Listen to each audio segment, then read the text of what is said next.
pelatih PON Reja Palepi di posisi yang pertama. Masih kita tunggu saudara-saudara. Inilah dia.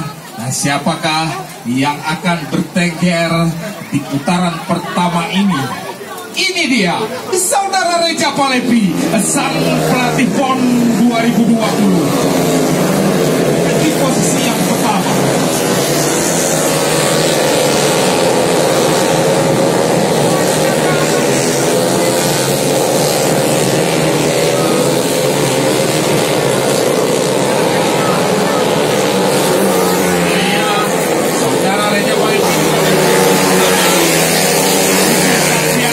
Di posisi yang kedua, dan dari Koki berada di posisi yang ketiga. Masih kita tunggu saudara, apakah akan terjadi pertukaran posisi saudara.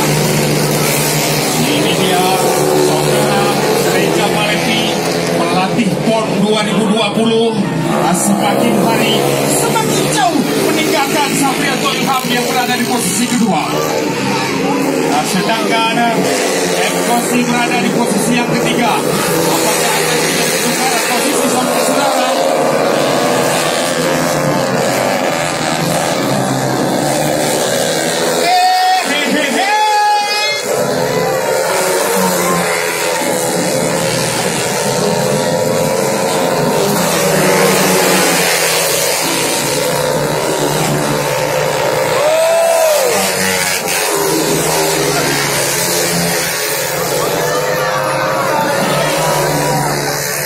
Pada Allah.